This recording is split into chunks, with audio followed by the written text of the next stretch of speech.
Starting my video. Deep breath. I don't need a deep breath.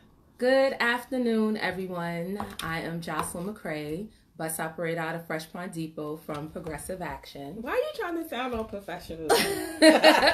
And for those of you guys who attended our women's brunch we had October 26th at Sugar Hill, this is Jerris Stafford Adams. She was our Stafford Adams. Thank you. What were you? The financial literacy consultant. Financial literacy consultant. I can never get that right. I need to know. She got to plug in for a moment. One moment. Because you think I'm fancy. Hold on. Can y'all hear me? They can hear you, but we got to get in and be like the Bopsy twins.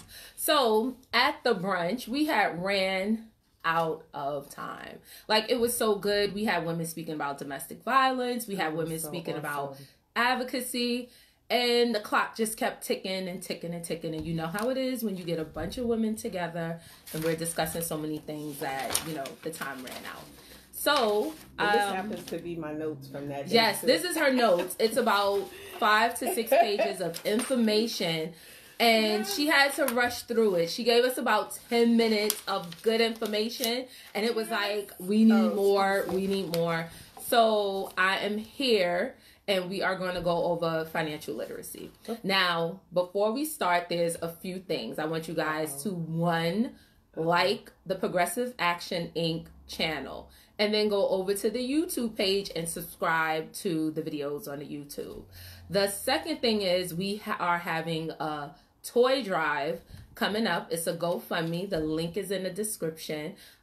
This year we are going to a domestic violence shelter in Harlem. Very good. Yes, we are going to raise funds. We're going to give toys out. We're going to feed the families there. Now, due to the sensitive nature, we can't tell you guys the information, but you'll have your receipt. And we're taking volunteers. Those who want to volunteer, let me know. Hit me up in my DM.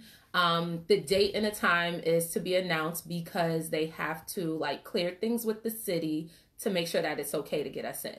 So, just hit the GoFundMe link. Yes. Because we don't want no one knowing their addresses and things like that. I used to live in one. Did you know that?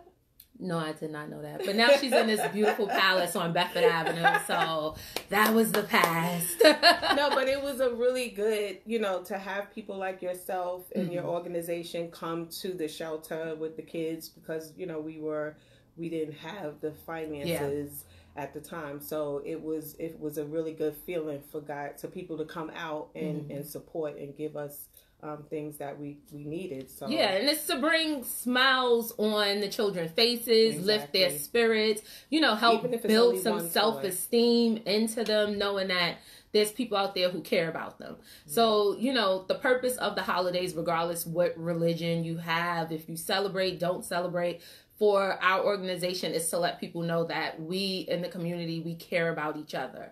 And outside of toys, we're going to have books, learning things to give to the kids, so even when we leave, we just left them with tools that they could use during school. I know she's like, who want books? Nobody want no They want books. I buy my kids books. Toys. They could get learning toy books that makes animal sounds. Little kids like that stuff. They can have that stuff that makes animal sounds. That's true. So the link to the GoFundMe is in the description to this page. And, $5, $10, just to get it started. And again, if you want to volunteer, you can let me know in my DM. And we'll go from there. And I'll keep you posted on the information and what we're going to do then. So now it's time for the good part. The good part. First of all, where is everyone? Where they coming from? Is this everyone is in... It's Sunday. They at church. I know. True, well, right. The video is going to be posted, and you get to watch it at your own leisure. Okay. Jerris is going to be forever part of the Progressive Action family now. I'm excited. So her video is going to be archived. So whenever you need to come back to it, you have the information, and you'll be able to go. So if you want, get you some pen, get you some pens, get you a paper, and in a red cup. And a red cup. I put my good wig on for you too. I just took it out the box today. Yes. We'll do a YouTube tutorial on styling later on. But right now, we are going to discuss financial literacy. Yes. There was a recent article posted on the Black Enterprise website that said Black wealth by 2055, if I'm not mistaken, 2053 or 2055 will be 53. Zero. Mm-hmm. 53, right? Mm-hmm. It will be zero. Now, how do we stop it from being zero? It doesn't matter if it's an individual wealth. You know, they look at community as a whole. As a whole, absolutely. You can have 5 millionaires, 10 billionaires. Once they're all Black, and they average everything out, their money is worth nothing. Right, because they don't take in like Oprah and Tyler Perry. Like they don't, they're not thinking about those folks. They thinking about the working class folk. Working class. And the thing about it is, I did read the article, and unfortunately, I'm not surprised at anything that I read about it. I'm not surprised that we make less, although we went to school for the same degrees. I'm not surprised that we make less. No. It's always been a system to keep us down. Yes. And so that's why, to me, teaching about credit is very important, because people the information is there, but for some reason we don't utilize it. We don't, and then when we do know, we don't take action, and that's part of the problem.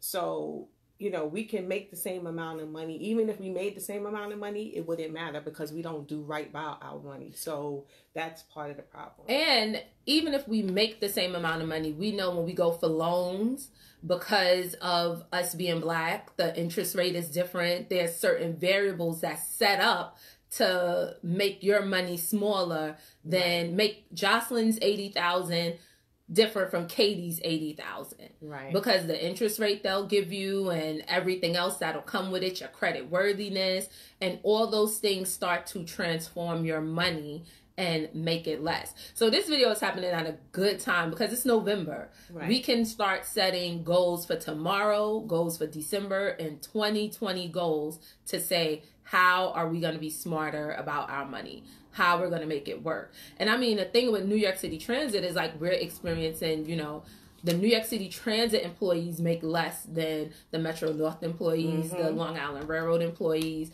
And then you have a pension system that is like geared to making sure that you have to work longer and you putting away like less money. And it's like, well, okay, if we have a cap, what do we do with that additional money? How do we make our money on this level work for us and stretch further than what we need to do? So, the importance of credit is like having to know, and this is good for us. This is good for our children.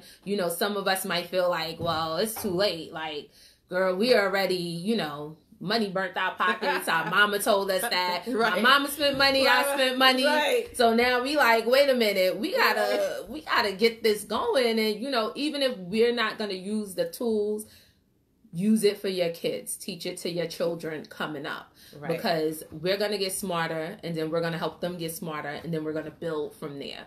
So we're going to in the article, I'm gonna post the article in the link so you guys can see it, because you read it. Make people mad. I know. I want you to get angry, and then I want you to get active and do something about it. Yes. Exactly. Because when you take your anger, what you gonna do with it? Are you gonna read the article and be like, "Well, Christmas is coming, so I'm still gonna go out there and spend $1,000 and all these things"? The holidays is a trap, a money trap. But they don't have to be. And I'm gonna tell you my personal story. Y'all ready to hear my personal story? Go ahead. All right. So my mama, right? My mama was a dope fiend. And I'm serious. My mother was a dope fiend. My mother was an alcoholic. My mother was a lot of things at that time, when I was growing up. Like a lot of people, their parents were out there. I'm going to put it out there.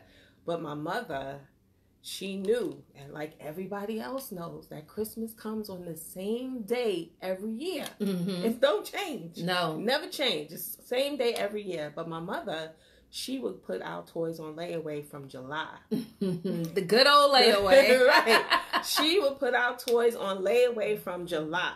So by the time December 25th came, please, we had all the kids was at our house because we had every toy imaginable. Yeah. Because she made sure that she put that money, took her little her little welfare check, and she would put our money. But that, to me, that was smart. Although she was out there, she made sure that we had what we wanted, not what we needed, but what we wanted. And that goes for savings too. Like, you can do that. For me, before I met my husband, I would buy money orders and save money orders. Okay. Just to have savings. Just so that I can not, for that rainy day. So I wouldn't spend it. I paid my rent like that. Twice a month, I'm buying 2 money orders. So, because it was me and my kids. And card notes, rent, insurance, all, 2 babysitters, you name it, I had it. You know what I'm saying? So there's no reason why you should be, not saying that you shouldn't be struggling, but you can budget. Yeah. I know we going off on a tangent, and it's okay. No, it's still all with finance and everything else. Right. And it's you just have to be smart about your money. Struggle today to get where you need to go tomorrow. Sacrifice. It's called sacrifice. Got to make the sacrifice. And the Progressive Action Women's Group, the link to join the group is for women only.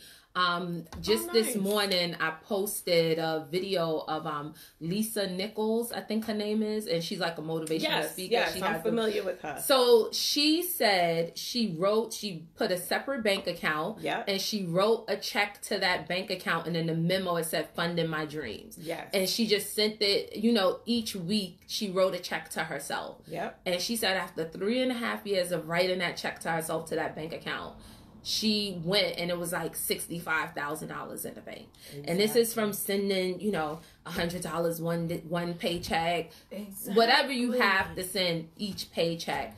But it also requires a sacrifice. Like, we live in like a TMZ, Facebook, Instagram model kind of world where you're like, I need to be seen, I need to have a label, I need to do this, I need to do that. And that is depleting our wealth as a people. Wanting to invest in brands, bullshit, it depletes our wealth. Yeah. Say bullshit. She can say whatever she wants. Say bullshit. But it depletes our wealth. And a lot of times things like that is bought on credit. And it hurts our credit. So, it don't have to hurt our credit. And I say that because if you're responsible with your credit, then it's okay. It's okay to do those things if you're responsible. If you taking your credit card, but like you say, Christmas is coming and you blow it and you max out your credit cards for Christmas, that doesn't make sense because you still have to pay this money back. And now maxing out your credit cards is going to bring your credit score down quickly. And then if you don't pay your credit card on time, so now so now you're bringing your credit score down even more. So you're hurting yourself where you don't have to. Like I said, Christmas comes the same time every year. So, plan in advance, basically. Yes. Planning in advance for holidays. Everything. For vacation, for holidays, for whatever. Back to school, Easter. Anything that you spend an abundance of money on is good to plan in advance for. Absolutely. So this is going to segue us into, why Jerris is here. To discuss our credit and get things started, and get you on a road and a pathway to success. Because we don't have to be at zero by 2053. That's a projection based on the behaviors that we have now.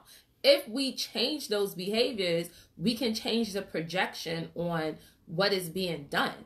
And then it'll be like, wait a minute. These people, African American spending is like $1 trillion economy. Yes. And they know it. And they prey on yes. It's horrible how they do us in our community versus other communities. Yes. I don't even want to make this a black-white thing. It's just horrible how they do us, and we fall victim to it, and we don't have to. We really don't. We can change this, but it's just me right now. It starts with us. Absolutely. Here. It starts with us here on the live. It starts with those of you who are going to watch. Send to your friends, teach, educate. Right. Those who are going to call for her services and her company services. Afterwards, this is where it starts. Right. So, Jerris, tell us about your product and, So, basically, I educate individuals and families nationwide on the importance of credit and finances. So, we also provide other services like a will and a trust, power of attorney. We also provide budgeting tools as well as debt payoff tools. And the debt payoff tool is really, really good. So if you have a home, we show you how to pay off your home 10 years before it's due to be paid off so that you can save money on interest. I mean, can you imagine how much interest you're saving? And you can use that money for something else. Maybe you want to purchase another home. That's a down payment for another home. Pay for your kids' college so they don't have to graduate with a debt. Absolutely. Yeah, because that student loan debt, in the article it mentioned about how much debt we have for student loans, and then we can then still get paid less. Exactly. The student loan debt trap. Right. You pay for the degree, and then they don't have the job to help you pay off the degree. Exactly. So now you're stuck with people are really dying with student loan debt still unpaid. That's how deep it is. So I guess that financial pay down tool, the debt, what you call it, the debt payoff tool, is like wonderful because it stops you from creating the wealth and putting it on your family and everything else. Right. Oh, you want to go open a window? You want to turn a fan on? So I'm a lady of a certain age, and so I'm a little warm right now. But I'm gonna be all right. So 35, 30, 15, 10, 10. Those are the numbers that you need to know. So say that again. 35, 30, 15, 10, and 10. 10 and 10. Yeah. So that's how your credit score is calculated. So I know a lot of people go to Credit Karma and everybody's like, oh, Credit Karma don't give you the right numbers, blah, blah, blah. But Credit Karma actually gives you the right numbers. Okay. It's just that they use a different scoring model. So they decided that they wanted to get a piece of this pie that FICO was getting. So they decided to come up with their own scoring model. Okay. Called the Vantage 3.0. Look at my glasses are fogging up. You can go open that window. All right. You want me to go open it? I'm going to go open it. No, you're going to open the door. Open the door. I'll open the door. Okay, she's going to open the door.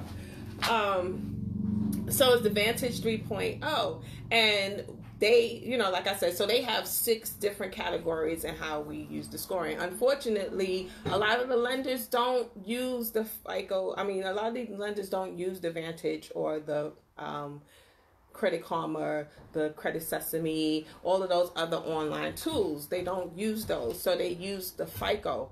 And I was telling the ladies at the event that I actually went to myfico.com, and I'm not, I'm not getting paid for them, but I used the system to find out what my actual FICO score was.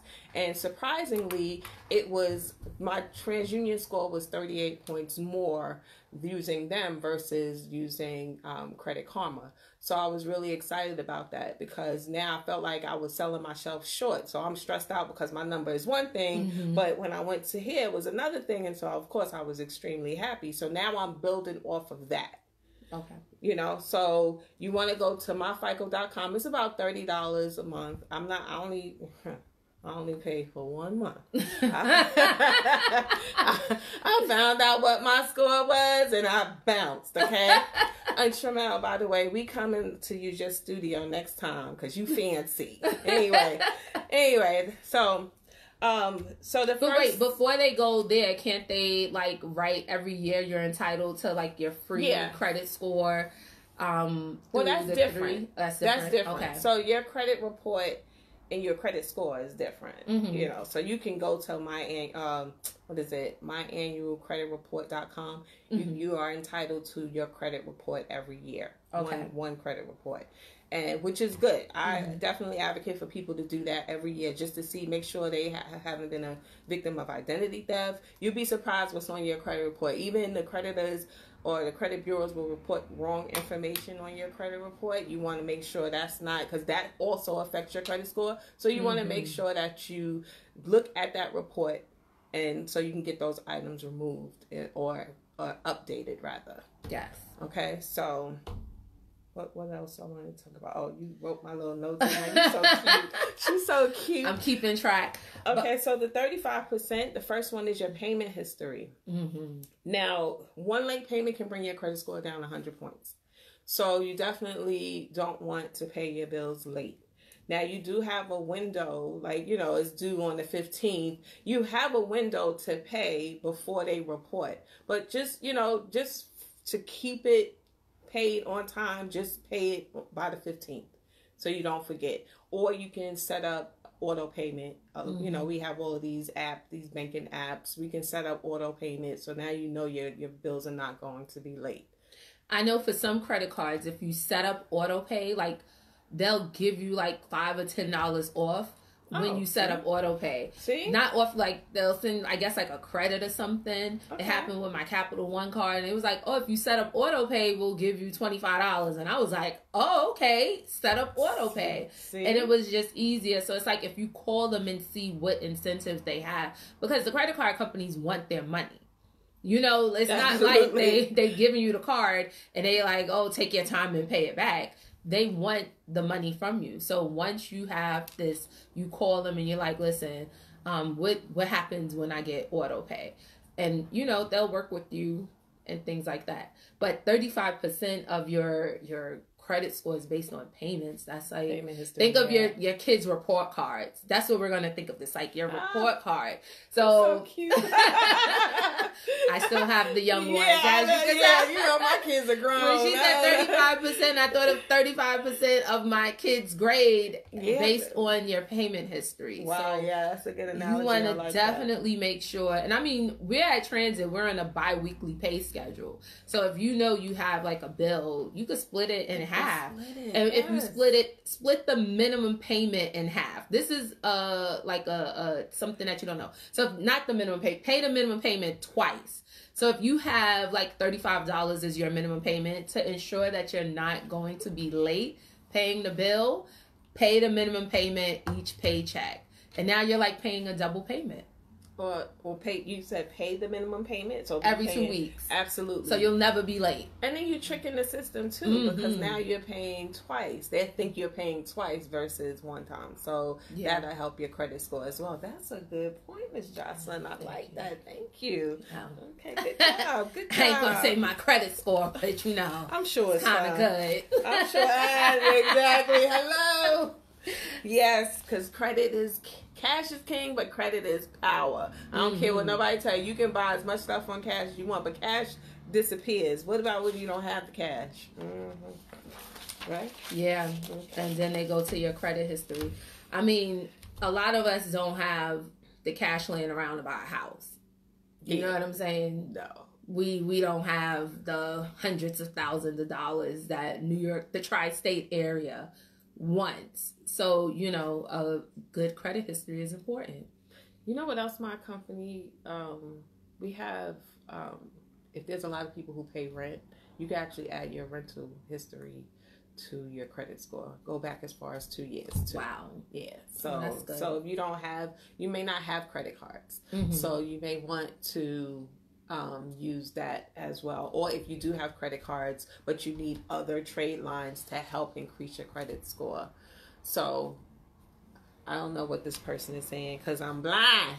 May not have the money, but I like the idea of paying the minimum twice. Well, what happens is sometimes, let's say if you have a credit card balance and it's like your minimum payment is $175, right? Or $180. Damn.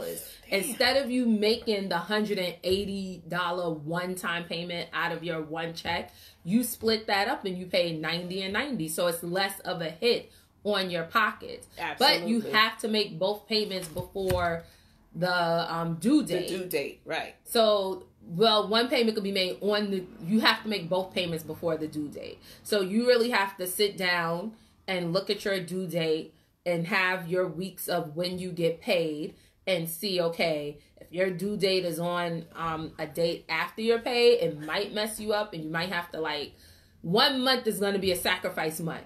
So this is the better idea. When we have those 3 paycheck months, that's when you say, I'm going to switch over to cutting up the payments, because one payment will definitely have to be your full $180 payment. Then your next 2 checks in that month, you pay $90 and $90, and then you continue it on from there.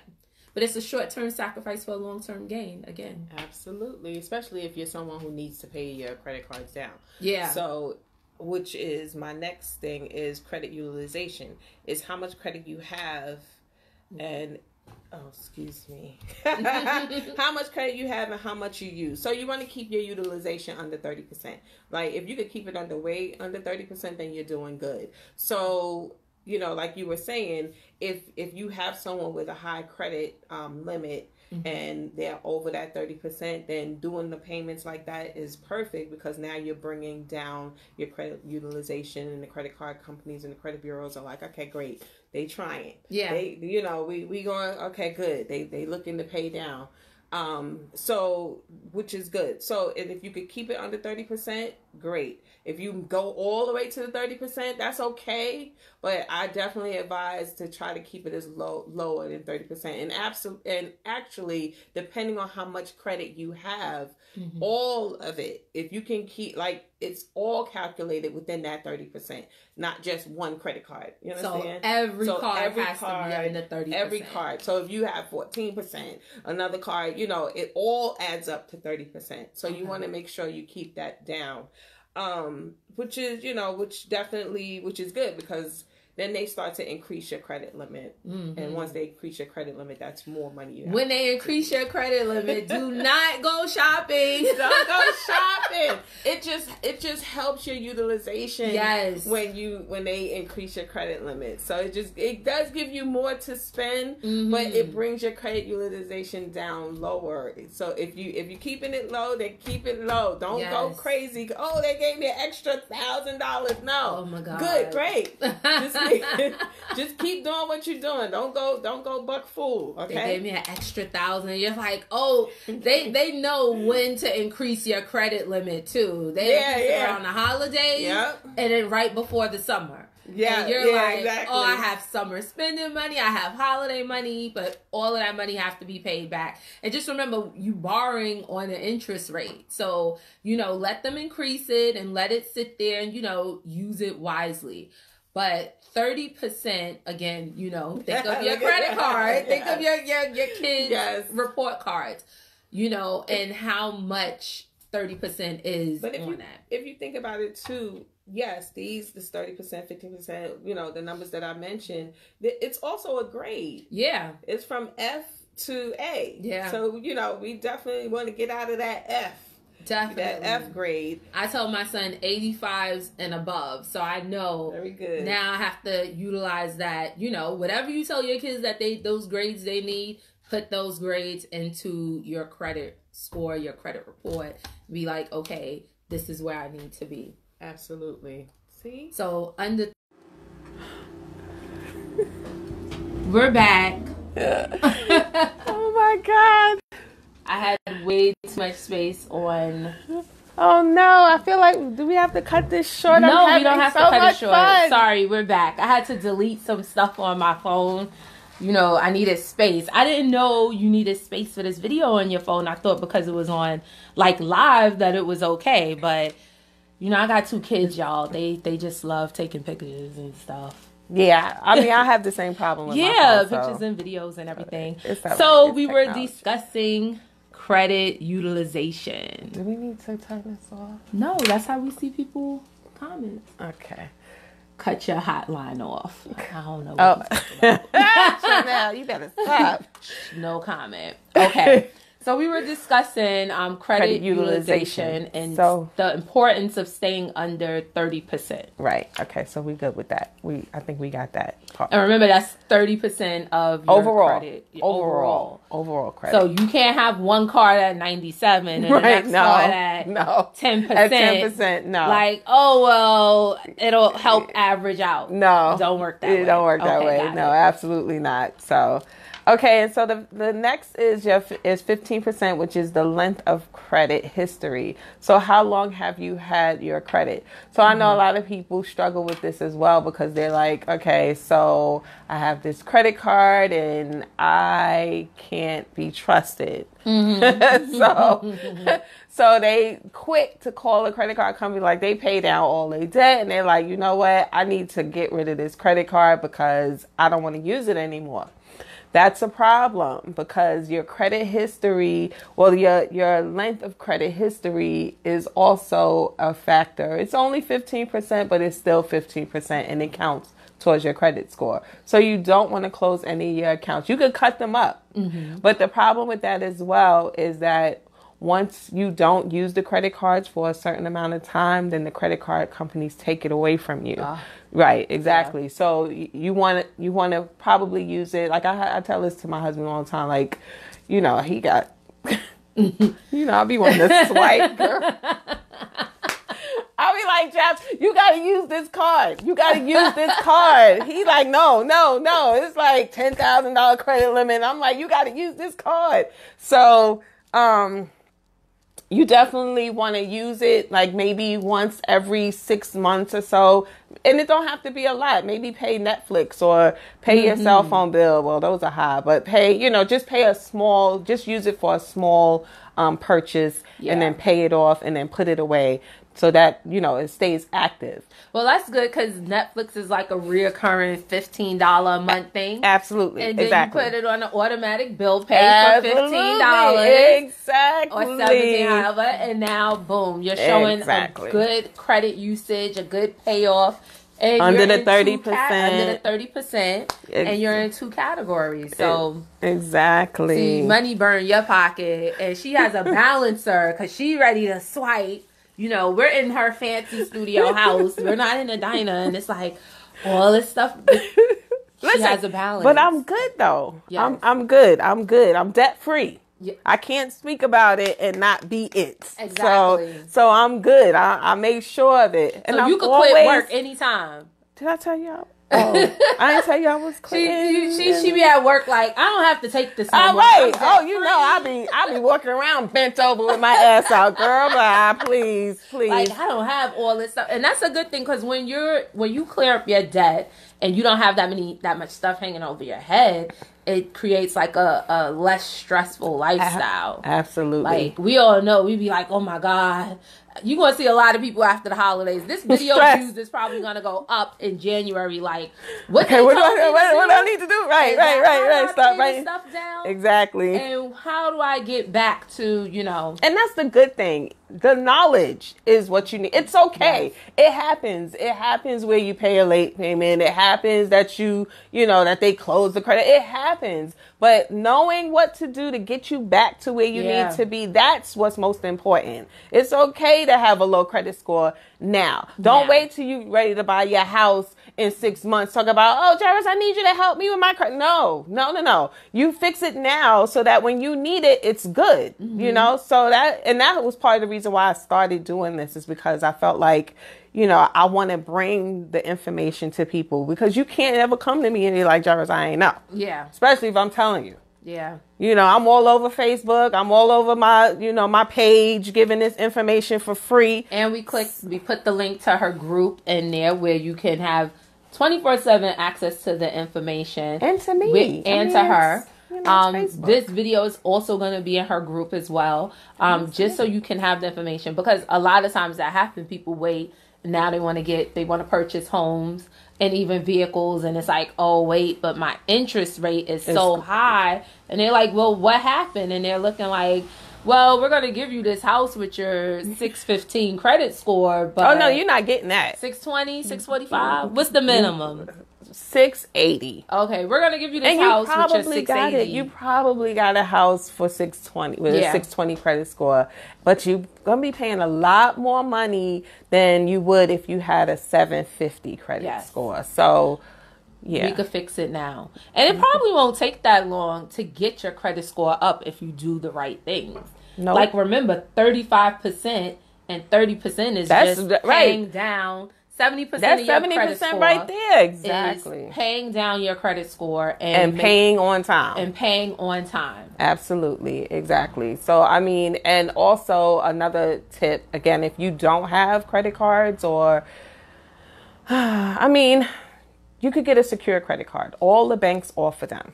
Mm-hmm. You have to put your money out, and then they'll, you follow the rules of credit, and they will increase your credit score. My credit score, I have a secure credit card. Okay, yes, I have a secure credit card because I am someone who don't want to talk about it if I'm not about it. Yeah. So I have a secure credit card. My credit limit went up and my credit score went up. My credit score just went up again like 26 points like a couple of days ago. Wow. Yeah, I'm good. I'm just like, but I like to talk about it. And be about it. So get you a secure credit card if you're struggling. And some people may not be struggling in terms of having a low credit score. They may have a credit score that's like 700, but it's stagnant because everything that they're doing is not really working. So you could get a loan, like a small interest rate loan. If you have a 700 credit score and you need to boost it up, you can do that. Again, like I was saying with the rent payments. What do you think about debt consolidation? I think it's dumb. Okay. Because the money you're going to pay the people to do the debt consolidation, just get yourself a budget and you do it that way. Pay it off that way. Use that money for another bill. Yeah. I think debt consolidation is dumb. Because some people, they pay like $300 a month to a debt consolidation company. And you're like, wait, you know what you could do with that $300? Right. You could do so much more with that $300. No. I could sit down with a pen and a paper. Absolutely. And, a lot of things with credit is like we spend without paying attention to what we're spending on. Right. So you get your credit cards, and this just happened. Amazon had approved me for a credit card, and I was like, oh my God, And I took it. See, I took the Amazon card. It was a Chase card through Amazon, and they offered the 5%. You gonna tell me what the credit limit is, or no? You gonna whisper it? No, the mic is. Oh, you got the she's about to set me up. But it's a nice size credit limit. Is it? Okay. Yeah. But the good thing was it was a Chase card, and I have a Chase bank account, so the card is attached to my bank account. So you can pay it through your bank account. I keep paying it, and it's never a balance left on it. And I was like, oh my God, they're going to have me spending so much money on here.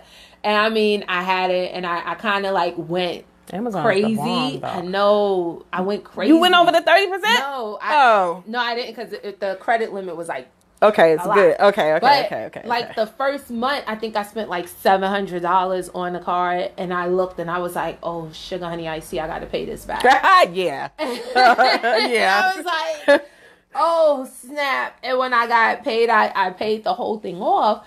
But I was like, oh, I can't do that again. You can't do that. I can't. I mean, you can if you have the cash flow. No, because then, it's $700 from other places. And I was like, oh, Lord. But, you be like, oh, you need these and that's things. the shit. That's what. Like, what? So, was whatever you bought, was it worth having? Like I have kids. Everything I buy is like, I need everything I buy. You like.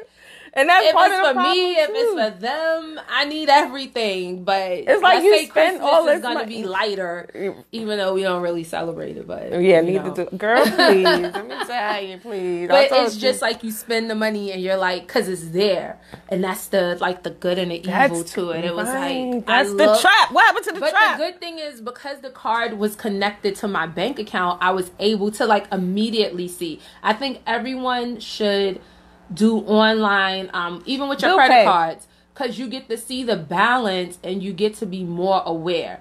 That's the issue. Like, we spend and we don't pay attention to what we spend, and then when we get in debt, it's like, wait, where did my money go? What happened to all these things? So it's like, pay attention, get your online bill pay, set those credit cards up to like online accounts so you can see daily, track your spending. Part of budgeting is tracking your spending. Absolutely. Budgeting is tracking your spending.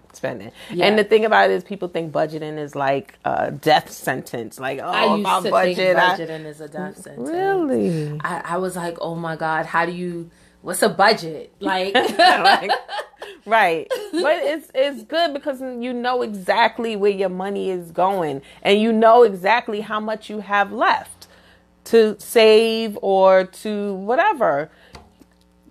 I guess so. I'm still working on budgeting. Yeah. That's not my strong point at all. But it's so easy. I guess that's where my money order thing came in from too. Yeah. So that extra money I would put to the side or whatever. Like I said, I was struggling with 2 kids and still had money at the end of the month. You know, a lot of people don't have money at the end of their bills and stuff. No. But I did because I had to follow the budget. I had to, grocery. You got to go to the grocery store with a list. Mm-hmm. That's part of the budget. Yeah, she like, I don't think so. I don't think so. I was so proud of my daughter the other day. We were in it. So my daughter's 30. So, and I'm teaching her. She learning. Mm-hmm. We in the grocery store. She had her little list. I said, go ahead, girl. She ain't want to go over $50. She went over a couple dollars, but at least she had an idea how much she wanted to spend and what she spent. So now she has to take that little bit of extra from somewhere else, but at least it wasn't over the top. Yes. So budgeting is not a bad idea, especially if you have a goal. Buying a house, buying a car. I know a lot of people. And then buying a home. Mm-hmm. Come on. I feel like everyone needs investment property. Because we're going to work. If we're not making money while we're asleep, we're going to work until we die. Mm-hmm. And that's sad. And that's part of the problem is that, these other people are retiring and chilling and living their lives at like 40. Mm-hmm. Can you imagine being retired at 40? That's in like 4 more years for me. Let me imagine. Ooh.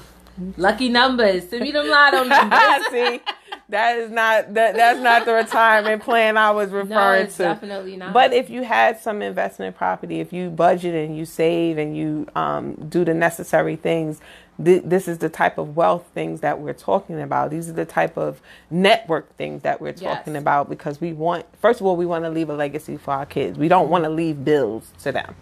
No. So what can we leave for the children? They're so spoiled any damn way, but we're not gonna, that's a whole nother live.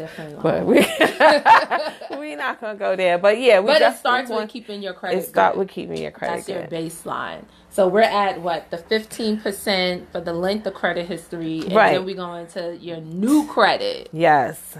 So that is inquiries, like you just got that. Yeah. So that's probably on your credit report. And I was so mad because I didn't know. They was like, get the new card. And I haven't had any hard inquiries in a while. And that hard inquiry dropped my score. And I was like, what? How many points? About like 12 points. Okay, I was mad. I don't care. 12 points is a lot. Yeah. I was like, I'm like that too, though. And I was like, but I thought they said, getting it will boost their credit score. It will. So now you have to drop low to pick it back up. Right. Basically. And that's not low. 12 points is, if you think about it, 12 points is not horrible. But imagine someone who has a good credit score and they're out there just applying. All of those inquiries are now on your credit report. Yeah. So that's 12 points times whatever, amount of applications you put out there. So you got to be careful with that as well. So you definitely don't want to, because now, although your credit is good and you're out there doing all of these applications and stuff, now the credit card company is going to be looking at you sideways like, what?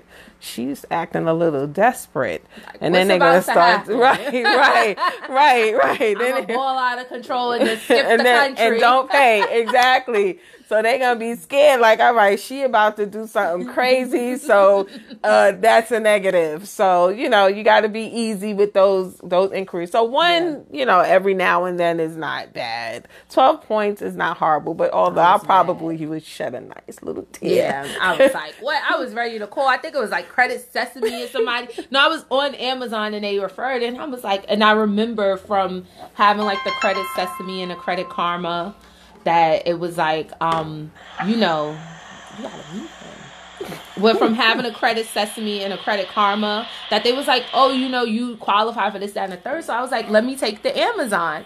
And when they took the hit, I was like, oh, hell to the no. I can't do this no more. But, you know, hopefully it'll pay off later on. It will, absolutely. It'll go back up. I mean, you paid that $700, so you paid it off. So then your credit is going to go back up. So praise God. Yes. I'm excited for you. I'm excited.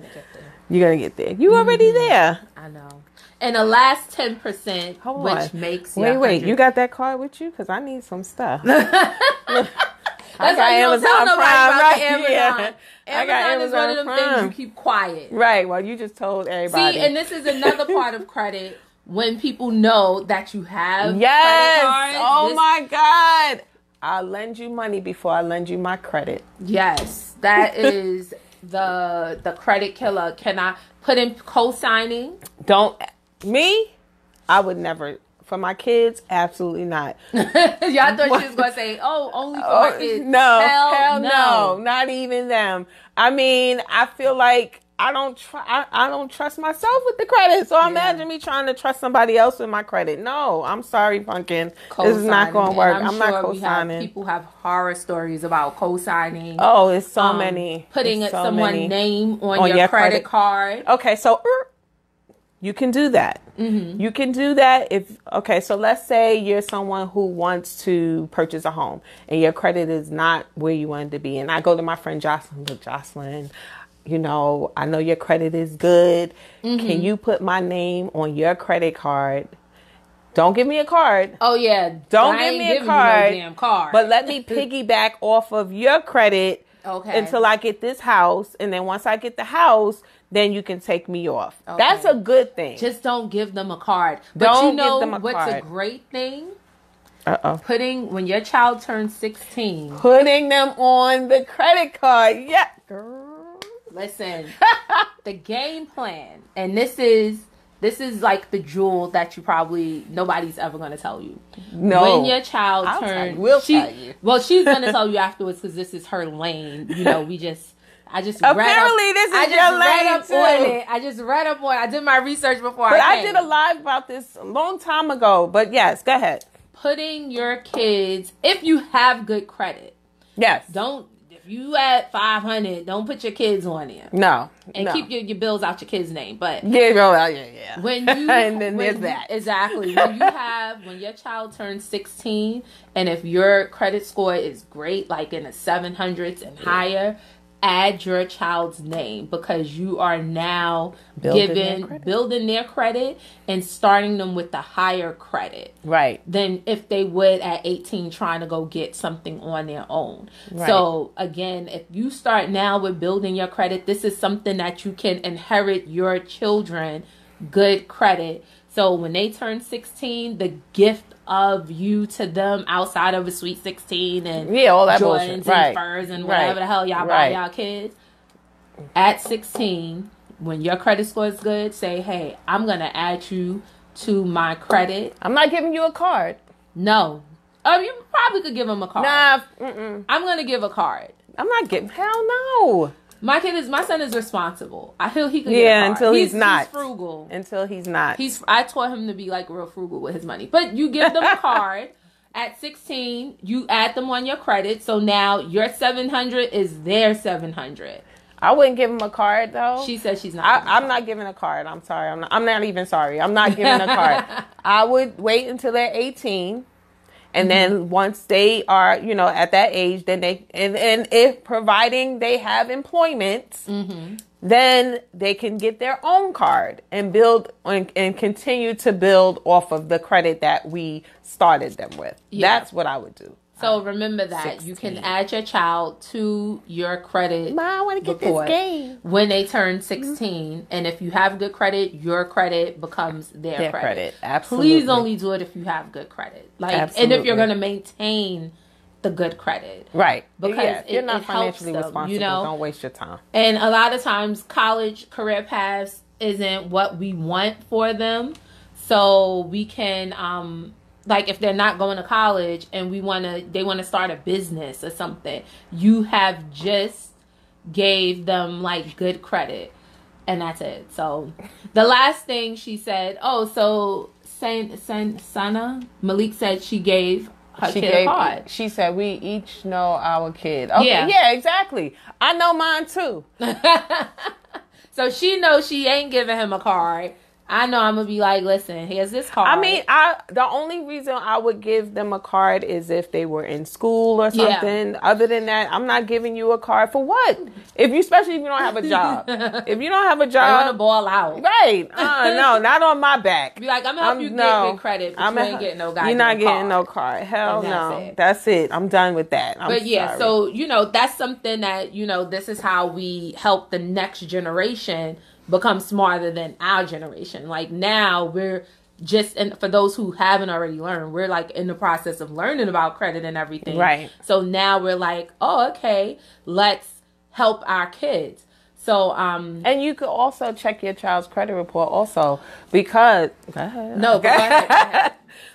Because identity theft again is every 2 seconds someone's identity is stolen, and that includes children. Yes. That does include children. So someone is out there trying to steal your child's social security, and we don't find out until the kid is ready to go to college and ready to apply for stuff, and then we find out that their credit has been compromised because someone stole their identity. So you want to pull their credit report also. Another thing that jobs now run credit. Oh, yeah.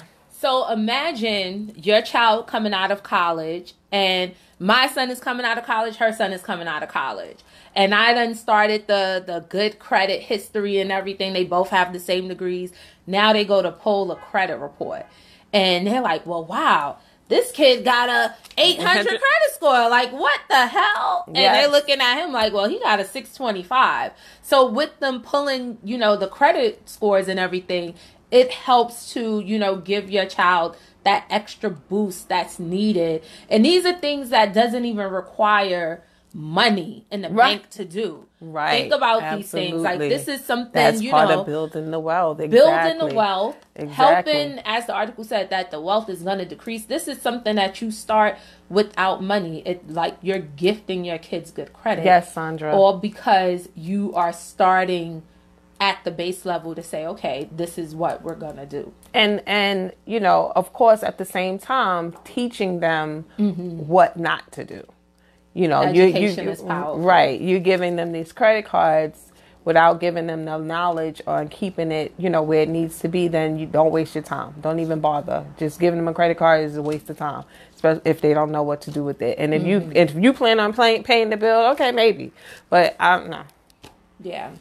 So what's your last? She has the last 10% is credit mix. Your credit mix. So revolving debt versus installment debt. So your revolving debt is your credit cards. Your installment debt is your mortgage, your car note, things like that. So you want to have a mix of those things as well on your credit report, because they tell you, it's just, okay, they could pay this on time. They could pay this every month. Okay, great.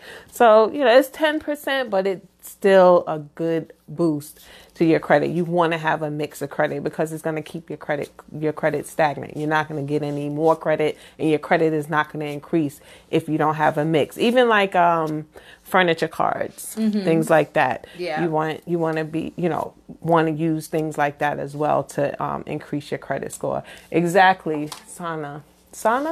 Am I saying that right? Sana. Okay. Most landlord, Sandra, most landlord, you want your kid out your house, you want to move into some other place. And then now in the city, like, they're building up tremendously. And you might want to move to a different apartment if you're not ready to be a homeowner. And when they run that credit and they like, wait, what are you doing? You're going to be stuck where you are. Right. And, we don't want that to happen. The baseline thing we can do to help ourselves get out of debt, be debt free, establish credit worthiness is be financially responsible with money. That's it. Get your card, pay it on time, keep track of it. And I mean, we're so technological advanced right now that go on your calendar, right? Set dates, reoccurring dates. Yep. My phone is doing a lot, but if I show y'all my calendar and everything that's on there, it's like a date and time, even with the reoccurring bill pay, because you want to make sure your money is in that account to pay the bills. Absolutely. Absolutely. So you still have to pay attention to like what's going on with your money and everything else, because you don't want to be sitting there like, oh wait, all these bills is on reoccurring, and I'll have money mess up your check, right? And then you like, well, I got to check it in the savings, but that take like 3 days. No, I'm joking. But you just want to make sure that you still have all of these things, you know, just paying attention to it, because once you get in debt, it's like, how do you fund your dreams if you're in debt? How do you know, you might have a career you want to start. You might have something, you know, some things you want to do for your children. How do you fund your dreams if you're in debt? Late payment fees is like $40 per card. Did it go up? I don't know. Oh, I'm just estimating. I know it's like $35. Okay, well, late like payment that. I don't know. I don't know. I don't pay my bills late. $35. An overdraft fee is $35. Yes, absolutely. So it's like, how do you fund your dreams if you're in debt? And you pay all these you know, make things happen, start a business, own a house, you know, put your kids on a certain career path. How do you do these things when you're in debt? You really People don't think about those things. And it's harder to do. So we are here to, you know, assist in that part, and it just starts with making sure you have good credit, and that's at the top. That's of the list. Top. That's the top of the list. And the second part, budgeting, and savings. Budgeting and savings. 6 out of 10 families do not have $500 in savings. Mm. Right, that's hard. That's that, and it's 6 out of 10. It's 6 out of 10. That's a huge number, and it's not even hard to me. To me, it's not hard to save $500. No. It's not. $5 a week, a pay period, $10, $100, whatever it is, put it to the side. Mm-hmm. I'm all about that money order. I'll tell you, the post office will be rich off of me. And they have apps now, like it's an app called Digit. I'm going to post the link in the thing. Yes. And it helps you save out of your pay. What was of course, some of these things have fees to it. What was the other thing? ING, which is now Capital One. Okay. They have a savings, like you said, it comes out of your checking account. Mm-hmm. And I used to, because I went to Vegas every year. Mm.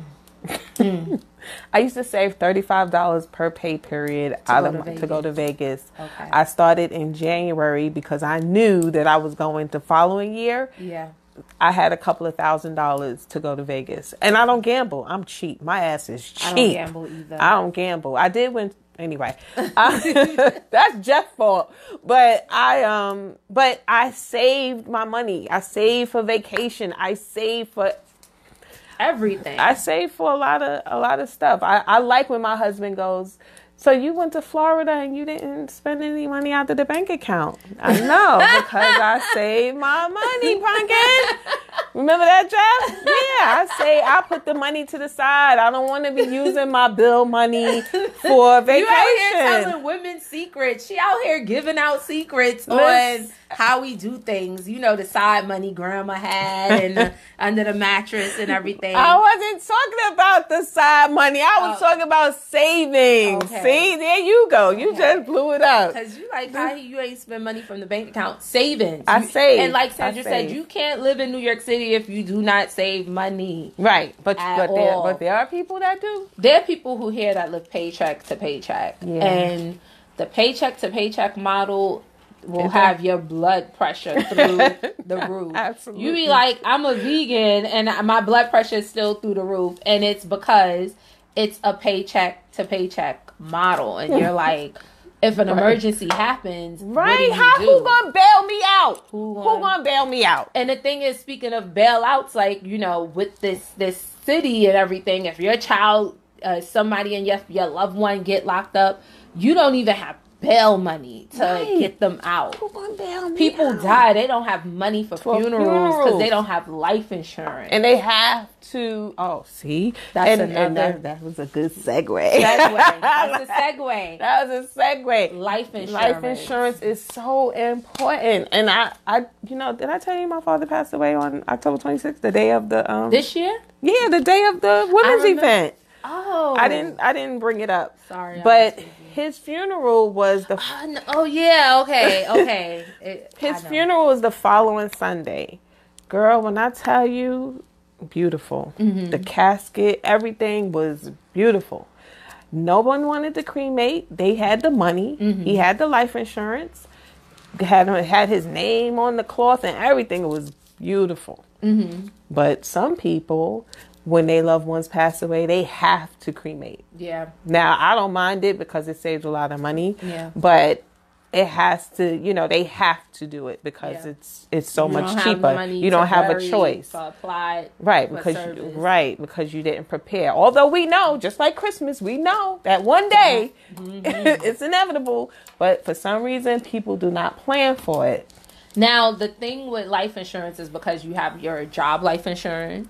Right. What happens when you leave the company? Does that policy goes with you, or is it only like when you die at the company? Well, because when you leave your job or when you get fired, they don't care what really happens to you after the fact. No. So it's kind of important that you get life insurance outside of your job, and the policies are extremely cheap.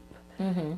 And you need policies for your children, yes, as well as yourself. If you have grandbabies, I have a policy for my grandson because his parents are nuts. Mm-hmm. So I have policy for my grandson, and I just added him to my policy to the with my husband and my kids. It's what. I think it was $8 a month or something. Depending on how much money you want to give to them and everything else. I just need buried money. Yeah. I'm not right. We're not bowling out money. Right. No. But a lot of people they only rely on their company for life insurance, and then after they leave the job, get fired, retire. It's like, now what happens? They have to go get the Alex Trebek AARP kind of plan, and it's like it's like what? Wait, what? No medical, no medical. We don't need no medical. We don't need this, and it's like, just sign in blood right here. Exactly. Just sign in blood. You gonna take that? We gonna take your house. Don't worry. You can't pass your house down. It's a lot of fine print to that. So it's like, exactly, while you're here and while you're able to, educate yourself on the different life insurance policies. Like MCU have one. Your banks might have one too. Yeah, you can absolutely. You go to Chase or whomever, see what else is available for you and what's the best product. And something. My friend used Gerbalife for a long time. I have Gerbalife for both my children. See, exactly. Yeah. Exactly. Something is better than nothing any day. So. And the Gerber has like a rollover policy. It doubles when they turn an adult. So depending on how much you get, if you get the higher one, when he becomes an adult, it doubles, and then you could like borrow and all this other stuff from it. But it's just starting them off to say, okay, here it goes. And I wasn't. It's not starting them off. It's protecting you. Yeah, protecting us. But if you have those plans that they could borrow money against, when they need to, start a business, like he'll have $150,000 life insurance policy that he can borrow from. That's versus true. Going to the bank and they're like, true. So a lot of things as parents we start off like saying, let's think about me personally. I'm like, how is this going to benefit my child? Because I want it to be better than the next generation and the next generation going forward. And that's kind of also, this is a segue into my next thing, is that we can't be selfish. It's a me thing. I don't care what happens when I die. You on your own. But it really shouldn't be like that. You really shouldn't think like that, because what happens if, God forbid, you get hurt and you can't fend for yourself? What do you do then? who did you have to speak for you then? Because everybody don't die automatically. Exactly. So that's when your power of attorney comes into play. Exactly. So that's our next topic, is the power of attorneys that she's going to tell us about. Because some people get into accidents, you end up in a coma. And who has access to your money? Who keeps your rent, your mortgage paid? Who keeps your car from being repossessed? How do your bills and all these other things? Although, you might be like, oh, I'm not thinking about that. But you'll think about it when a bank put a foreclosure notice on your house. Like, and you don't have no place to go back to. Because exactly. Not, again, you might trip and fall and end up in a coma. You might get hit by a bus and not die immediately. You could be laying in a coma for a year. And come out of it. And then what? Or you just, as people get older and different type of diseases, Alzheimer's, dementia start to set in, how do you protect your assets? So I guess having the power of attorney will help with that. So what is the power of attorney? So the power of attorney is protection. It's protection. And here's my personal story. I'm going to tell you again because I'm okay. I'm an open book because it's life. Mm-hmm. And I don't believe in, like I said before, I'm a product of the product. Mm-hmm. And my mother-in-law, because my husband is watching. Hi, Jeff. So my mother-in-law went missing for 10 hours. And then she, we had no idea where she was at, whatever. We didn't know what was going on. When we finally found her, she went to the hospital. She was still okay. She still knew who we were and all of that stuff. So at that point, I'm like, Jeff, you got to do that whisper. This is your mama we talking about. So, we got to tread these waters lightly. Mm-hmm. Listen, we might need to get a power of attorney because we need to take care of these finances. We need to take care of the things that she has going on in her life. And you need to make medical decisions. We need to make, so it's a medical power of attorney, financial power of attorney. We need to be the ones that the people need to call when she needs medical care, which is what the situation is now. She has dementia. And so now when they need to give her a flu shot, they got to make a phone call. Mm-hmm. Mr. Adams? Mm-hmm. Is it all right? And Mr. Adams is like, yep, it's fine. Mm-hmm. But they have to make that phone call based on the power of attorney. Like you said, things happen. You never know when you might need it. Who do you want to take care of it? I have a power of attorney for myself. Yeah. My husband is, if he's still alive while I'm alive, he's taking care of everything. But I appointed my daughter for the money because she cheap. And my son for the medical because he's sensitive. So keep mama alive. He'll make sure that he makes the right decisions based on what I want. Well, I'm gonna do a flip note because I'm a single parent. So having a power of attorney for me is if anything happens to me. Who do you appoint? It don't have to be your kids. It can be your friends. Who's going to take care of my kids? Like, yes, absolutely. How do I keep everything going if I'm sitting in a hospital in a coma? Who's still in charge of everything? Because this is not something that you need like, when you're about, you're going out in your later stages in life. Right. You need it now because it's like, what happens if you don't make it home and you have these kids, and to avoid having your children in turmoil and going into foster care or their money being spent by family members who's like, I'll take care of them, and they come along like, I know somebody got some money somewhere, and people will take care of your kids because in the event, we'll get to the will after the power of attorney because that's like once you're gone. Mm-hmm. But with the power of attorney, in the event, this whoever you appoint have access to your money. Yep. Because they're going to have to be like, I need to spend the money. They have to spend it as if they were me. And right. They have to take care of the kids the way I would take care of my children. Absolutely. So it's like, you have to make sure whoever you appoint in it is, they love you, they care for you. They want the best interest. Yeah, they want the best interest for you, for your family, at that time. So that's very important, especially for single parents. You never know what's going to happen, and you never know if you're going to make it home or you're going to end up laying in a hospital bed. And you want to make sure there are things in place that can help guarantee when you get better and you get on your feet, you don't return home to turmoil. Right. Absolutely. So that's definitely one thing. Now, if we kick the bucket... Yeah. So a will is pretty much the same thing. It's pretty much the same thing, except now you're not here to say XYZ. So like I was telling the ladies, Jeff, if you bury me in red lipstick, I'm coming for you. She don't want that. I don't want that. I want this. But, you know, on a serious note, you know, a will is important because how many families have you known that someone passed away and everybody is fighting over shit? You know what I'm saying? Yes, you're dead. You don't care. No. But you want to care. You want to make sure that everyone gets whatever it is that you have. You work so hard all of these years to what? For your family to fight? Aretha Franklin didn't have a will. Or Prince even didn't have a for will. not even your family to fight, for the state to For the come in state and to snatch your shit. We had a neighbor down the block. He saved up $500,000. Did not have a will. The state took that money. Come on now. And it's like... It's crazy. What the heck? And it's only a piece of paper. That's the thing. It's a piece of paper. You just feel it. My mother did.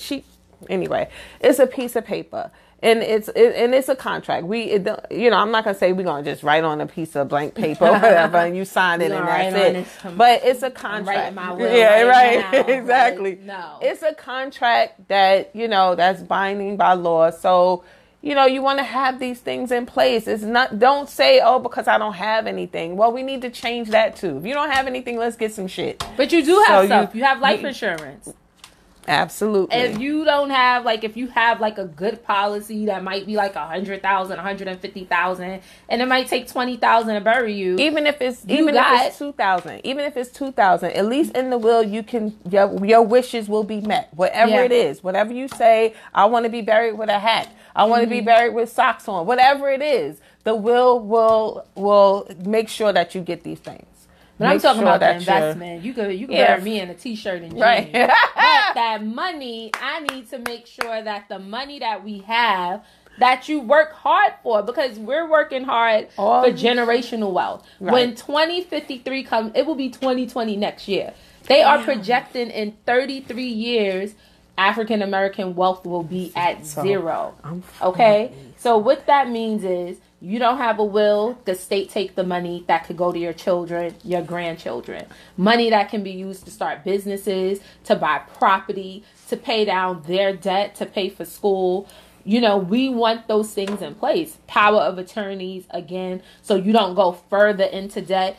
And what happens with debt, I'm going to go back to this because, again, as we talked, late payment fees, overdraft fees. That shit adds up. Money that you're missing from your pockets, from your kids' savings, from all these things to be like, wait a minute, I remember years ago in my 20s, at the end of the year when Chase sent me that, I was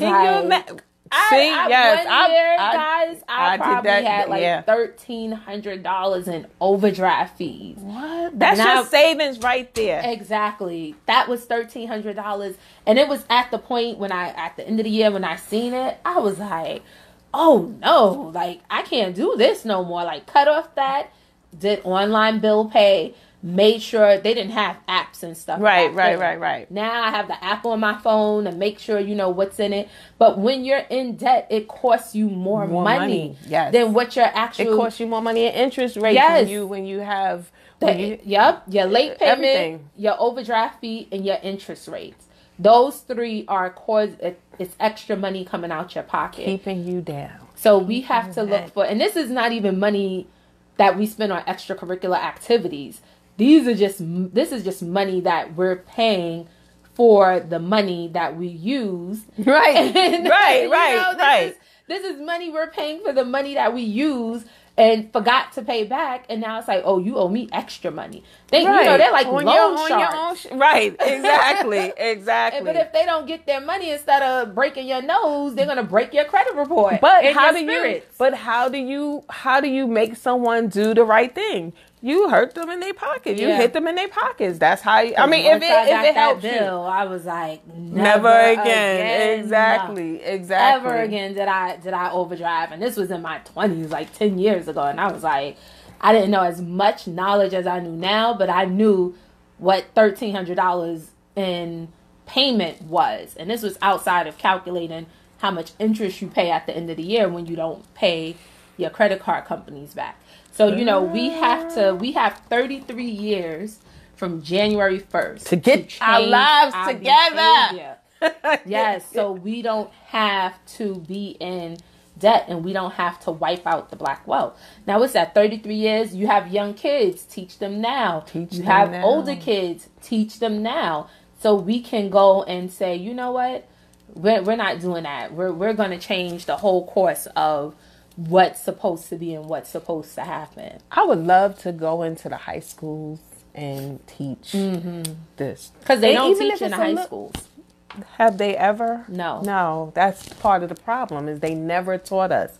So now it's our duty to teach our kids, teach our community. Because trust and believe, other communities, they're teaching this stuff. Yeah. They are teaching, whether they're teaching it in school and at home. I sat behind a couple who was teaching their kids about savings.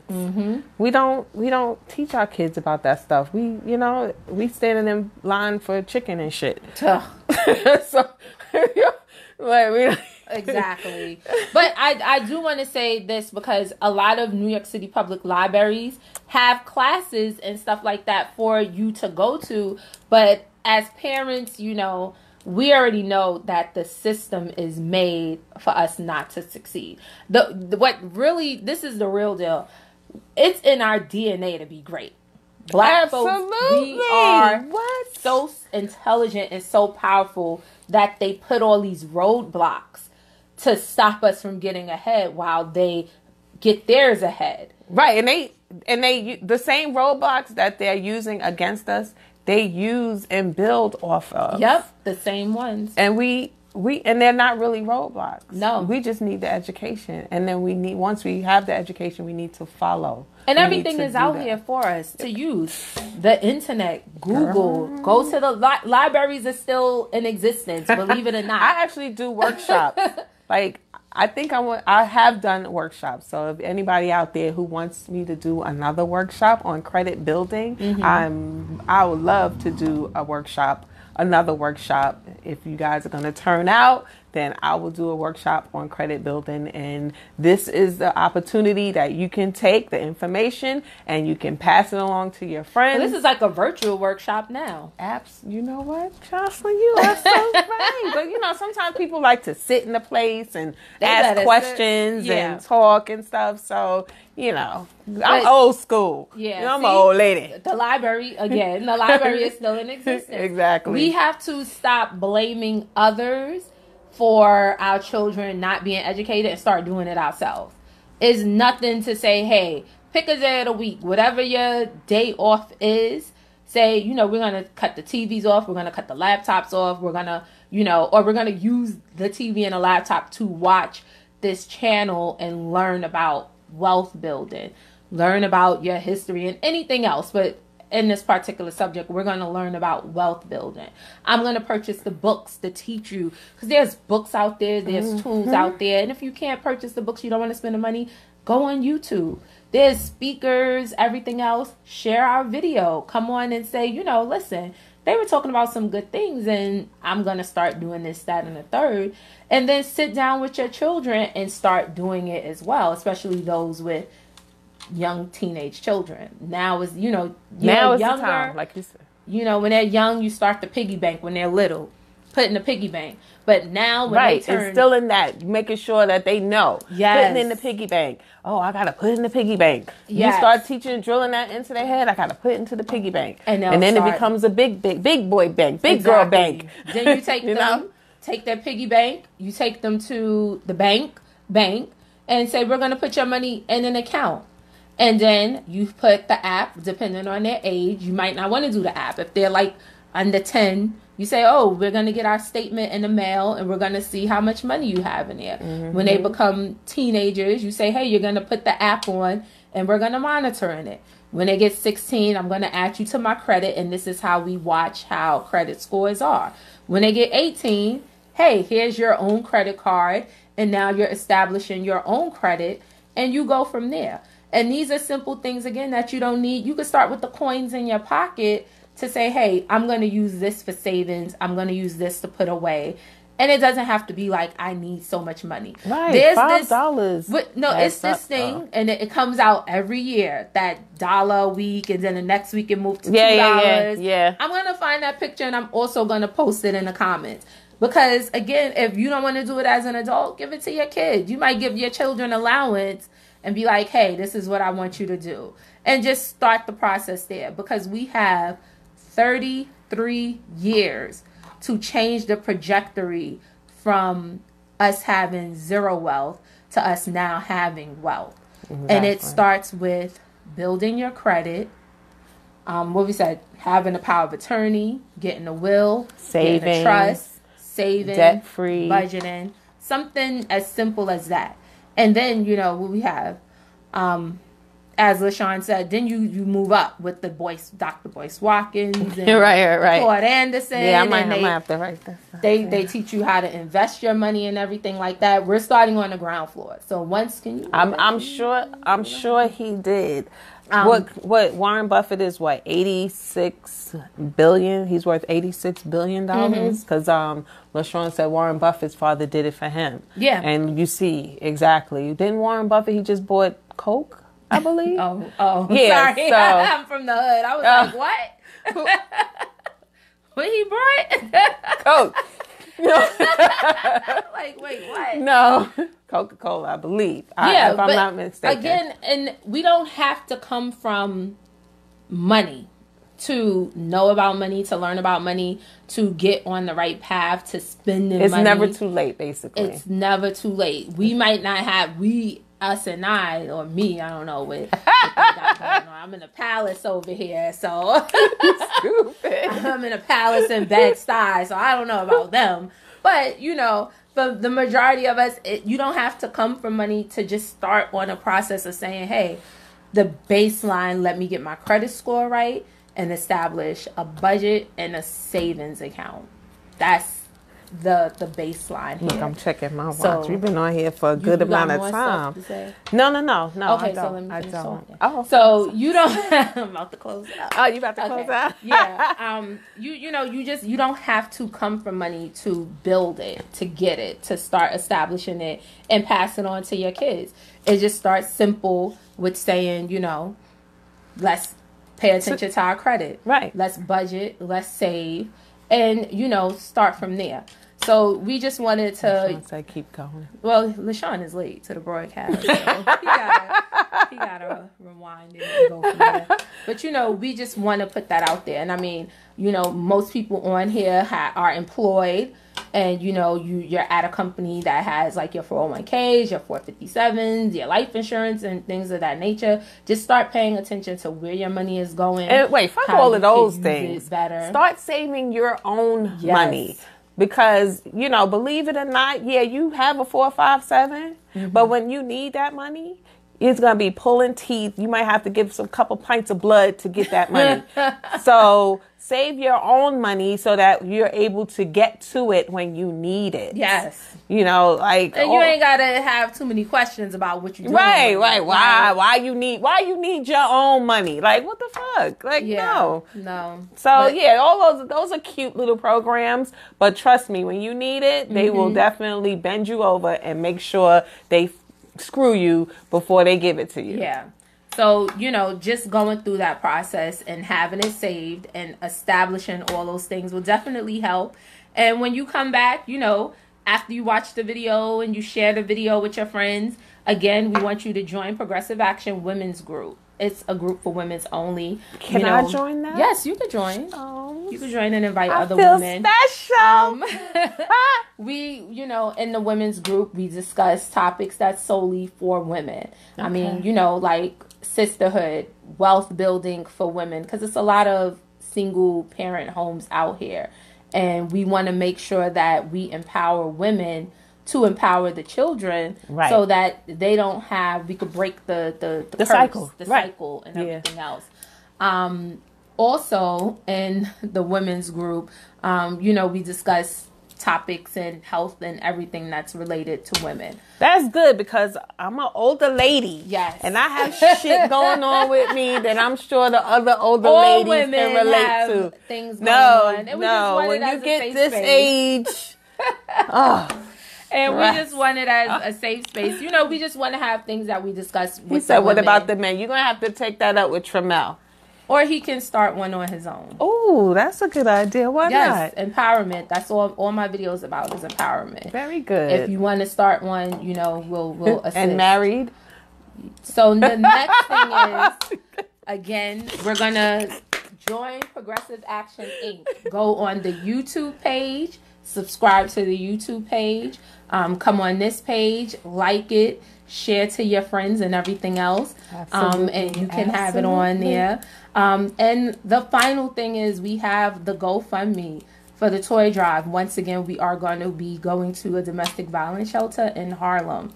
I can't give you the details because of privacy, but click the link to the GoFundMe. It's in the description. Donate. If you want to volunteer, let me know. We can only have a limited number of volunteers. I don't have the date and time now because he has to work out everything that's happening with the city to make sure that we're able to come in. But if you want to volunteer, I need your information in advance so I can give a list and you could be cleared. Don't try to come and volunteer and you got some shit on your record now, and I don't want to blast nobody. I don't want to come back and so it sounds like an interview you wasting process. my time. Well, you know what? Is. No, well, you know what? Sensitive kind of. I mean, they don't. Everyone don't really need to participate. I need everyone yes. to donate. Donate, yes. However, you know, it's only a few select people that may be able to go to the actual shelter and give the items. And you know, as a matter of fact, you're if you want to assist, because some people might not want to donate money, but I could have some people pick up toys. Yes. Oh, that's a great idea. idea. Some people asked, like, they didn't want to donate. They want to purchase a toy on their own. And, I mean, we could still use help because I only live in Brooklyn. It might be somebody in Queens, Manhattan, the Bronx, Staten Island. You only live in Brooklyn, but you drive. It might be people all over that's like, oh, I could pick up toys too. So, you know, we can use the help in other ways. But click that link and donate to the GoFundMe. Share it with your friends and family and have them donate as well. You know, because we want to bring the spirits up for all of the children around the holidays. Again, once you have kids feeling good, their self-esteem feels good. And, you know, they're more productive. And then you can work on everything else that needs to be worked on. But you have to, like, lift their spirits. Mm-hmm. So, you know, I'm thankful for everyone who came out to watch the video. Please share the video with your family and friends. And, you know, we'll be back on with Progressive Action having more information for you guys soon, okay? Can I come back? Yes, maybe. Thank you. Don't forget the Credit Genie. I know it's in the description somewhere, but don't forget the Credit Genie on my Facebook page. And Jerris Stafford Adams is my Facebook page as well. And the telephone number to contact her if you want her personal services is in the description as well. Getting those items deleted off your credit report. She's going to help you build your credit, move to the next generation, help you get credit for your children. So, you know, when they go up for that job and they got that $850, she will be helping with everything. So you're good to go. You want the number? Oh, tell the number before we end. She's going to tell the number. 347-792-8429. I think that's the number. Yeah, and it's in the description. So, you know, if you need help, if you need services, give her a call. We hope you guys enjoyed the video. And we hope you use all the information that was given. And we will see you later. Peace.